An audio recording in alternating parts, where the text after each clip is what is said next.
Hi everybody, today we have a really big goal, and that is to review the writing process. Now obviously this is a huge topic and I will not be able to teach you everything in this lesson, so hopefully most of this is review. The purpose of this lesson is simply to refresh your memory so that you remember how to write a thesis, how to construct a good sentence, how to develop a paragraph, and other things like that. So a very big topic. We'll see how much we can cover today. So just to give us some perspective, this is Muse. There are 3 parts to Muse: writing, analysis, and research. This week we had 1 lesson on analysis, 1 lesson on research, and today's lesson is on writing, the process of turning thoughts into words so that we can share our thoughts with one another. We can't share a thought with someone without using words. And so writing is the process of turning those invisible thoughts into tangible written words. Okay, so the first thing we're going to talk about is the general writing process. So this is what I recommend, and this is the same process that I use when I write. First of all, I start off with a pre-writing exercise. Now obviously if it's a topic that you know nothing about, you'll need to do some research prior to this. So this is more just talking about a general writing assignment. I always like to start off with a pre-writing exercise, which is something like a free write, where you simply write without stopping yourself to correct grammar or spelling errors or be really concerned about the mechanics of your writing. You're just trying to get your thoughts down on paper, to get thoughts flowing from your brain to the page. So that can be a very helpful way of brainstorming and of giving you some good ideas for your essay. Now you can also complete a timed essay, and we did this a lot during the Airborne course if you were part of that. This is where you outline an essay and you write an essay under a certain amount of time. And I think for that course most of you were able to write an essay in under an hour. So if that was really helpful for you, that's something you could do as a pre-writing exercise to help you get your thoughts flowing. It is kind of difficult to just jump into an essay without warming up. So using one of these pre-writing techniques can be very effective. I would often free write or write a timed essay several times, in fact, before I started writing an essay. Some of my essays were 10-page essays, and you don't want to just jump into that. It's too big of a project to just start like that. So I would free write about it and just write an essay for a few days to kind of warm up to writing something that large. So pre-writing first, and then it would be very helpful to review your outline. I'm sure you learned some things from that pre-writing exercise, and there might be things that you want to change on your outline, and it's totally fine to change your outline. An outline is a tool to serve you. It's not there to hold you back. So it is important, of course, to have an outline, otherwise you're just sort of wandering through your topic. So do have an outline, but don't treat an outline like chains. It's not supposed to be restrictive. It's supposed to help you stay organized. So you may need to review your outline from the things that you learned from your pre-writing exercise. And the next, you need to do the actual writing. And ideally, you should take your essay through several drafts, maybe a first draft, second draft, and then a final draft. For this course, you'll be submitting your first draft to me, and I'll be giving you feedback on that. And it's up to you whether you want to revise that or turn that into a final draft. So I wish we had time to turn those into final drafts, but since this course is only 3 weeks long, we won't have time to doing that. So send in your best draft, send in your best first draft, and I will give you comments on that. So that's the overall writing process: pre-writing, reviewing, and the actual writing. Hopefully that helps refresh your memory. One more thought before I move on. I used to write 1 paragraph at a time or 1 sentence at a time, making sure everything was perfect before I moved on. And I thought that that was a great way, because when I got to the final paragraph, I was completely done with my essay. And I thought that was a really good plan. And I did that for many years until I realized that it was actually a really slow way of writing. It was much better to just kind of blurt everything out and then to go back and make little changes here and there. Now, of course, you need to have the overall structure of your essay figured out, so it can't just be this huge blurred out blob of words. It needs to have some structure to it. But it's much better just to let the words flow so that they sound natural than to be constantly stopping yourself. So that's another reason why free writing is really helpful. Okay, moving on to sentence types. So that was kind of a macro look at writing, the overall writing process. Now let's go ahead and zoom into the individual sentences. The sentence is the basic building block of a paragraph, and paragraphs are the basic building block of an essay. So how do we write a sentence? What is a basic sentence? So in order for a sentence to be a sentence, it needs to have a subject and a verb. If it doesn't have a subject or if it doesn't have a verb, it's not a sentence. And there are three different types of sentences. First of all, a simple sentence. A simple sentence has a subject and a verb. The subject is Jimmy. The verb is ate. Jimmy ate. Ate tells us what Jimmy did. Jimmy tells us who ate. So this is a very simple sentence that has one subject and one verb. Jimmy ate an apple. Now we can also have a compound sentence. Compound means more than one. So we have two subjects and two verbs. Jimmy ate is our first subject-verb pair. We also have I ate. So we have two pairs of subjects and verbs. This means it's a compound sentence. We have two parts to the sentence. Jimmy ate an apple, and I ate an apple, and then I ate a peach. So notice what's right in the middle of these two parts of the sentence. We have a comma, and we have a word, the word and. You could also have the word or but in this sentence we have the word and. So I don't really have time to go into all the details and all the grammar of each word, but just remember that a compound sentence has two subjects, two verbs, and is connected by a comma and a word like and, but, or. All right, lastly, we have complex sentences, and this is a little bit more complicated, so please pay attention. A complex sentence contains part of a sentence that cannot stand on its own. So let's go ahead and read the first part of the sentence. Well, Jimmy ate an apple. Can you walk up to someone and just say, well, Jimmy ate an apple? No, that would be an incomplete thought. So that is not a complete sentence. So when you have a sentence that has this part of a sentence that cannot stand on its own, this is called a complex sentence. Notice that the second half of the sentence, I ate a peach, that is an independent clause or part of the sentence that could stand on its own. You could walk up to someone and say, I ate a peach, and make sense. You could not walk up to someone and say, well, Jimmy ate an apple. So again, I'm using very simple terms to try to explain this. We could go into a lot more detail, but basically a complex sentence has a part of the sentence that cannot stand on its own. Here's another example. Well, actually, you know what? I just realized that that's not an example of a complex sentence, so we'll move on. Okay, so those are three types of sentences: simple, compound, and complex. Now let's go ahead and move on to thesis statements and topic sentences. And since they both have the same general purpose, a thesis statement identifies the main point of the entire essay. A topic sentence identifies the main point of an entire paragraph. We'll be talking about them together. So first of all, a thesis statement or a topic sentence should identify the main point of the essay or the main point of the paragraph. They shouldn't just be saying something interesting or something cute. It should be identifying the main point of that whole essay or that whole topic. So what is the main point? If you had to only say one sentence, if you had to summarize everything about that essay in one sentence, what would you say? That's what a thesis statement is. And if you had to summarize a paragraph in one sentence, that's what a topic sentence would be. Now also, obviously, since this is your main point and you really want your audience to get what you're saying, or you want your readers to understand what you're saying, make sure that your thesis statement or your topic sentence is very clear. It's very normal to rewrite your thesis statement or topic sentence several times to make it more and more clear. So if you read through your topic sentence and it makes sense, sort of, but it could be a lot better, go ahead and just try to rewrite it. It doesn't hurt to try. If you still like the first version better, then go back to the first version. Just make sure that it is as clear as possible.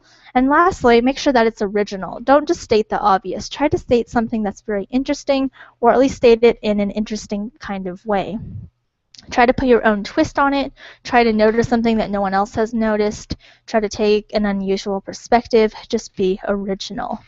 So, a very whirlwind tour of thesis statements and topic sentences. A thesis statement is usually one sentence long. A topic sentence which would be the first sentence of the paragraph, is also usually 1 sentence long. And again, it identifies the main point of that paragraph or that essay, and it needs to be clear and original. Okay, so I know I'm throwing a lot of information at you. We also have paragraph development to talk about. Now, if you were here for the time capsule course, you probably covered and hopefully remember some various paragraph development patterns that we talked about.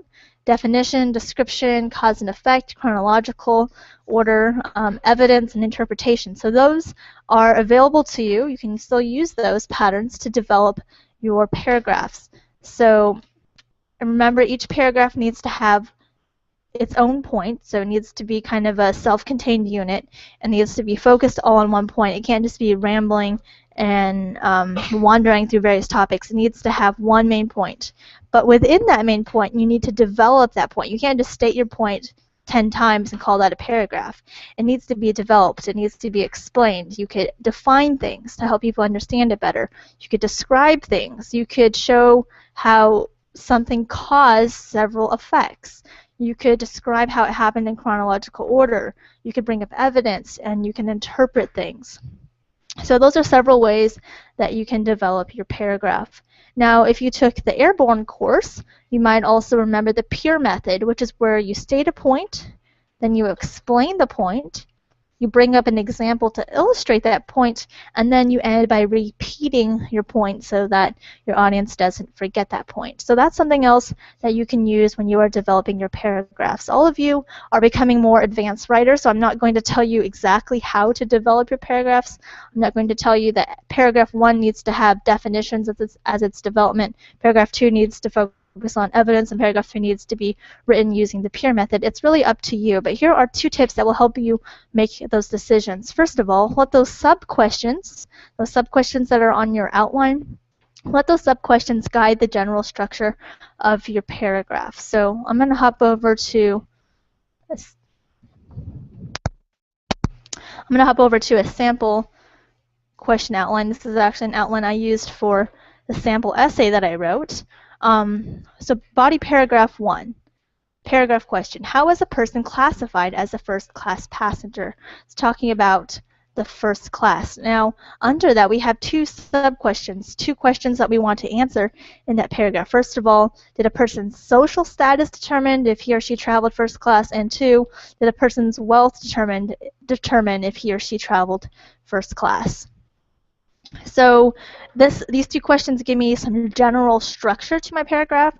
First, I'm going to answer this first question, then I'm going to answer the second question. So already I have some structure that will help me stay organized when writing that paragraph. And also, let clarity be your goal. So just because you really like the description method or the cause and effect method of development, don't always do that. Let clarity be your goal. Whatever would make your paragraph the most clear and easy for your readers to understand, use that method. And just one last point. At the beginning of our lesson, I said I used to constantly critique myself and stop myself as I was writing. But the problem with that is that because I was stopping so much, the paragraph didn't have a nice flow to it. It sounded choppy because I was writing in a choppy way. So do your homework, plan your paragraph as well as you can, and then I would encourage you to just write and try to make it sound as natural as possible. So be clear and also try to write in a fluid way. So that's a lot of information. Let's go ahead and go over the assignments for today. Continue watching this video lesson, and then you have the option of completing a pre-writing exercise. So either treating this as a timed essay and setting a timer for 45 minutes or something and trying to outline and write this essay, or at least like a first draft or a pre-draft of this essay as a warm-up exercise. That's up to you. You don't have to do that, but I would recommend it. And then go ahead and write your 5-paragraph essay.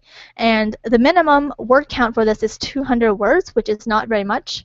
So 200 divided by 5 paragraphs is only 4 40 words per paragraph. That's definitely manageable.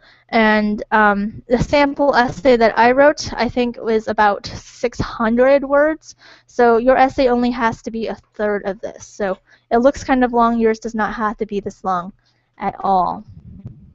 In fact, I'd actually like to take a look at this essay. It'd be really helpful for me when you type up your essay if you follow this pattern. I'm not going to require you to do everything MLA style yet, but this would be very easy for you to do. Just type up your name, type up my name, type up the name of the course, and the date. So type that up at the beginning of your essay. Give your essay a title, center that, and then you'll notice that in this sample essay, I've put little tags here. So go back to the outline. In your introduction paragraph, you should start off with a hook that gets your reader's attention. And I chose to think of a story that illustrated my main point. So I thought of a story and I wrote 3 sentences. That's what this little 3 is at the end. End of each line is the suggested number of sentences. So I wrote 3 sentences as a hook, talking about a story, talking about how there was a journalist who threw his shoes at then President George Bush. So that's the story I started off with to get everyone's attention.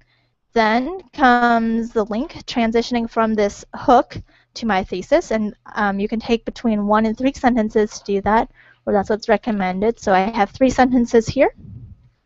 Next is your thesis, and your thesis should answer your main question. So the main question is, in the 20th century, how is a person classified as a first, second, or third class passenger? So in 1 sentence, you need to answer that question, and that answer is called your thesis, or your thesis statement. So there's my thesis statement. And then the last thing for the introduction paragraph is a roadmap sentence that just lets your readers know what you're doing in this essay. So I have 1 sentence right there. So hopefully these tags let you know how I did this assignment, how I was able to complete this assignment, and gives you some ideas for your own work. Please don't copy exactly what I did. All right, so let's look at 1 more paragraph at least. A paragraph starts off with a topic sentence that answers the paragraph question. How was the person classified as a first-class passenger? So this is the question that this paragraph is all about. And a topic sentence, remember, summarizes your main point or your main answer to that question. So we'll start off with the topic sentence, 1 sentence. First class was all about prestige and power. All right, then I started answering my first sub-question about people's social status and how that affected the way that they traveled. So I have 3 sentences about that. Then I have sub-question 2, talking about their wealth. So I have that. And then I ended my paragraph with a concluding sentence. So that's how I wrote that paragraph. Now within these subpoints, so subpoint 1, talking about their social status, what should you actually say in those 3 sentences? How should you develop that point? Well, that's where all that stuff we talked about, paragraph development, comes into play. So it's really up to you what you say and how you say it in that part of the paragraph. It's up to you if you're going to describe something in chronological order, bring up examples, use the peer method. It's up to you. So just do whatever makes your paragraph flow nicely and is nice and clear. The only thing I do ask is please start with a topic sentence, so don't change that, and then also make sure you end with a nice concluding sentence that points back to your topic sentence and kind of wraps up that paragraph. So it's kind of up to you how you structure the middle part of your paragraph, but please make sure you begin and end with a topic sentence and a concluding sentence. So I've also tagged paragraph 2 and paragraph 3. You can look at those on your own. Now the conclusion paragraph, let's go ahead and look at the outline. It starts off by reiterating the main points of each of the paragraphs. So what was the main point of paragraph 1, of paragraph 2, and paragraph 3? So you'll see here, paragraph 1 summary, 1 sentence. There's a short sentence that summarizes paragraph 1. Short sentence that summarizes paragraph 2, and it doesn't have to be a short sentence. I just did for this essay, and then for paragraph 3. And next, this is really important, I would like you to have several sentences that talk about what you think about the information that you shared in your essay. So don't just tell me information and then leave. Tell me what you think about your essay. And the recommended number of sentences for that is 3 sentences. So I have 3 interpretation sentences there, helping readers make sense of all the information I shared, sharing what I personally think and feel about that. And then we also have the clincher, which is, it ties back to the main question, it ties back to your thesis, and it basically reiterates your main point. So this sentence is quite similar to my thesis because it's tying back to my thesis. Remember, a thesis identifies the main point of your essay, so it kind of makes sense to end with the main point of your essay as well. Now, the last thing I have in my essay is a final word sentence, which is a very, very short sentence between 3 and 6 words long. Excuse me, but, yeah, 3 and 6 words long, yes. That identifies the main point of my main point.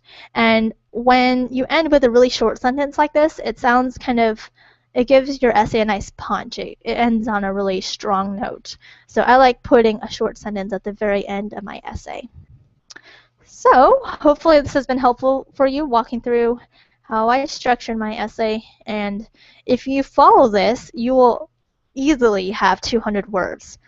You probably will even have more. So again, this is all just here to help you. Don't feel like you're glued to this outline. You can be flexible. Just make sure that you have structure of some sort. And it's up to you, definitely, how you structure the middle part of your paragraphs. So write your 5-paragraph essay that has at least 200 words in it and submit your progress report. Okay, so just in summary, remember that pre-writing helps you clarify as well as explore your thoughts.